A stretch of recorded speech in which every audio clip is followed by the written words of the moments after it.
Hello friends, welcome to iExamB. I'm Satakshi and I'm your English faculty at iExamB. And in this video, we will discuss the major doubts that are arising around the SIDBI notification. So, we all know the major things, basic things from the SIDBI notification. Age eligibility is 30 years, there is no written exam and psychometric test, GD and these are what will be held to recruit you. Now friends, we have the full length psychometric test for free available for you all. Please attempt it now and see what kind of questions will appear in your actual exam, actual psychometric test, and how you should answer those questions. We also have the solutions along with these questions. There are 70 questions in the psychometric test, and these solutions will help you actually understand that how should you answer such questions which are basically kind of a personality test, right?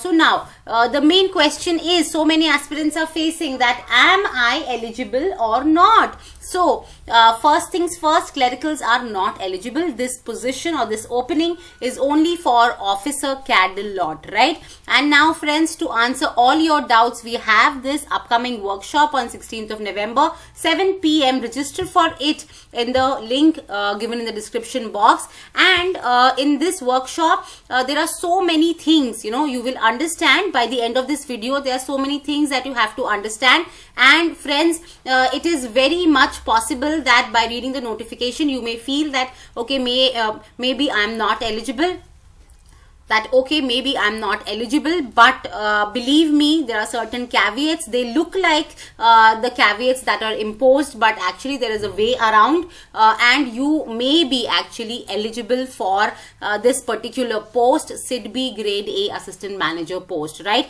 So do attend this workshop and you will be able to find out your eligibility, and you will be surprised to know that so many people are actually eligible but they think that they are not. So please fill the form and get all your queries answered. And also friends, in the interview guidance program, we have brought it for you. You will be via various sessions by our eminent speakers and eminent faculty, which includes a list of ex-manager from SIDBI and ex-AGM and ex-officers from various prestigious institutions. So this is the entire list of the interview guidance program that we'll bring for you, right? Now friends, coming to the notification, this is the requirement. It says that if you have worked for 2 years in any scheduled commercial bank or AIFI in the areas of MSME lending. Now this is the caveat that they have mentioned in the notification, but should you be afraid of it? No, you should be careful, but you can fill the form. Do not skip filling the form only by this caveat. We will see here now in just a few minutes that why am I saying so, right? So अब इसको एकदम break down कर देते हैं आप लोगों के लिए, अगर आपको अभी भी एलिजिबिलिटी क्लियर नहीं हुई है. अगर आप प्राइवेट या गवर्नमेंट किसी भी बैंक में आपने 2 साल नौकरी करी है, आप फॉर्म भर दीजिए. AIFI में जॉब करा है आपने 2 साल, आप भर सकते हैं फॉर्म. आप फॉर्म भरिए. लेंडिंग वाले पार्ट पे हम बाद में आएंगे, ठीक है? अब या तो उसके अलावा आपने 3 साल अगर किसी भी NBFC में, जनरली NBFCs, मैं बड़ी NBFCs की बात कर रही हूँ जिनके एसेट्स वर्थ 500 करोड़ से ज्यादा है, वो कंसिडर किए जाएंगे. सो इनमें अगर आपने जॉब कर रखा है किसी भी ऐसी, और इसके अलावा भी बहुत सारी NBFCs है, आपने जॉब कर रखा है, तो भी आप फॉर्म भर सकते हैं. जरूर भरिए. This is a golden opportunity for those working in private sector who want to shift to government job, and this is a very very prestigious government job. The location is in every state capital, so it is a very lucrative job. आप जरूर भरिए form, right?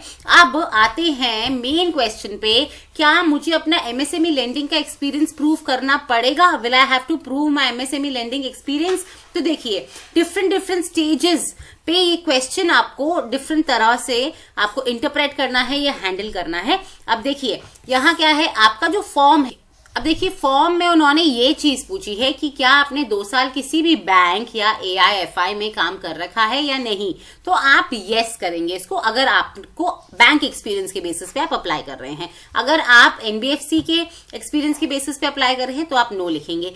यहाँ पे आप इस चीज को बहुत ज्यादा ध्यान मत देना, बिकॉज जब आप ब्रांच में होंगे तब आपने मुद्रा लोन तो एक्चुअली एक्सेप्ट करा ही होगा। We will tackle all these questions in the interview. हम सब सीखेंगे कि कैसे इन क्वेश्चंस को टैकल करना है, बट केवल इसकी वजह से डर कर आप फॉर्म को मतलब एकदम भी छोड़िएगा नहीं, भरिए जरूर, ठीक है। अब आगे देखते हैं, एक और चीज है, आपका यहाँ पे वर्क एक्सपीरियंस मांगा है और यहाँ पे नेचर ऑफ ड्यूटीज लिखा है। ऐसा कुछ नहीं लिखा है कि क्या आपने MSME में काम करा है, कौन सी MSME के लिए आपने लोन करा है, ये सब चीजें डिटेल्स नहीं मांगी है।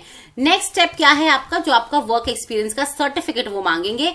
अगर आप अपनी प्रीवियस ऑर्गेनाइजेशन छोड़ चुके हैं तो आपके पास ऑलरेडी एक एक्सपीरियंस सर्टिफिकेट होगा या रिलीविंग लेटर होगा और उसमें date of joining, date of relieving mentioned है, तो वो एक्सेप्टेबल है बाय सिडबी। उन्होंने स्पेशली ऐसा नहीं बोला है कि आप अपने एक्स एम्प्लॉयर से रिटन में लाके दो कि MSME का एक्सपीरियंस होना चाहिए, ऐसा कुछ नहीं मांगा है।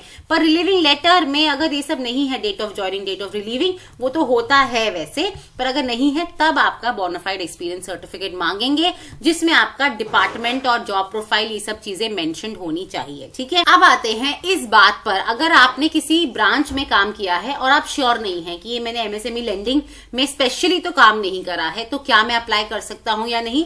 तो आप लोगों को पता होगा कि हर बैंक के लिए BPR ब्रांचेस होते हैं, नॉन BPR ब्रांचेस होते हैं और स्पेशलाइज्ड ब्रांचेस होते हैं। तो सिडबी को एक्चुअली जो इंटरेस्ट है वो नॉन BPR ब्रांचेस और स्पेशलाइज्ड ब्रांचेस के एक्सपीरियंस्ड कैंडिडेट्स में है, ठीक है।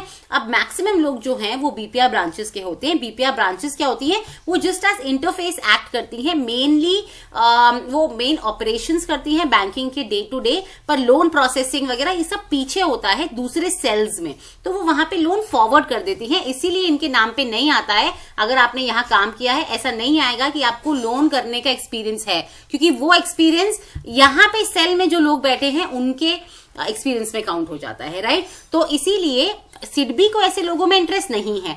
पर एक पते की बात क्या है कि अगर आप बैठे हैं ब्रांच में, सारे के सारे लोन प्रपोजल्स आपके पास ही आएंगे, तो जाहिर सी बात है कि आइडियली आपको वो पढ़ा होना चाहिए। आपने पढ़ा होना चाहिए कि क्या ये लोन आगे जाने लायक है कि नहीं है, पेपर्स पूरे हैं या नहीं है, क्राइटेरिया क्या है, आपको सब पता होना चाहिए। पर हाँ, आप जो ये हैंडलिंग है ये क्योंकि पीछे की ब्रांच वाले करते हैं, इसीलिए ये परसेप्शन है कि आगे वालों को पता नहीं होगा। तो आप फॉर्म जरूर भरिए और आइडियली पता होना चाहिए, बट क्योंकि हम जनरली हम वो काम नहीं उसमें सीखने में इंटरेस्ट रखते हैं, क्योंकि वो हमारा डे टू डे ऑपरेशन का काम नहीं है, इसलिए हम आगे भेज देते हैं। फॉर्म भरिए, क्योंकि मैक्सिमम लोग BPR ब्रांचेस वाले ही होते हैं जिन्होंने ऑपरेशनल वर्क करा होता है। फॉर्म जरूर भरें, उसके बाद आप इंटरव्यू के लिए उन सब चीजों को पढ़ लें तो सब कुछ टैकल हो जाएगा। अभी हम अपने इंटरव्यू गाइडेंस कोर्स में सब सिखाएंगे और आप खुद से भी थोड़ा सा अपने जो प्रोसेसिंग सेल में लोग हैं उनसे बात कर सकते हैं, मुद्रा के बारे में सब पढ़ सकते हैं, या आपके बाकी भी MSME के लोन्स हैं उनके बारे में भी आप पढ़ सकते हैं। नॉन BPR ब्रांचेस में सारा काम वही ब्रांच करती है, कोई सेल नहीं होता है, जनरली आउटस्कर्ट्स में होते हैं, तो इसीलिए सारा काम वो उसी ब्रांच को करना पड़ता है। मैं बहुत सारे लोगों को जानती हूं जो 2-3 साल की सर्विस में ही BPR ब्रांच में भी काम कर चुके हैं, नॉन BPR ब्रांच में भी काम कर चुके हैं। तो जैसे ही सिडबी के पैनल को पता चलेगा कि आपने किसी नॉन BPR ब्रांच में काम किया है, दे विल नो कि आपने सारा काम खुद किया है, तो आप एक बहुत ही एक्सपर्ट पर्सन है, राइट। तो वो आपको जरूर हायर करना चाहेंगे। स्पेशलाइज्ड ब्रांचेस केवल अगर आपने SME, MSME ऐसी ब्रांचेस में, कॉर्पोरेट लेंडिंग की जो ब्रांच होती है उनमें काम कर रखा है, तो वो भी आपके लिए बहुत अच्छी अपॉर्चुनिटी है। आप ये फॉर्म भरिए। RRB में अगर आपने काम कर रखा है तो आप जरूर भरिए, ये एक बहुत अच्छी अपॉर्चुनिटी है RRB से सिडबी में मूव करने की, ठीक है।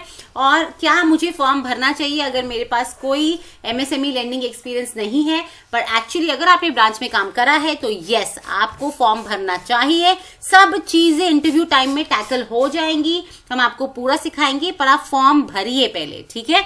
और अभी वीडियो के लिए फिलहाल इतना ही फ्रेंड्स, और हम वर्कशॉप लेके आए हैं आपके ऐसे ही बहुत सारे डाउट्स और बहुत सारा इंटरव्यू टैकलिंग के तरीके, ये सब हम आपको बताएंगे।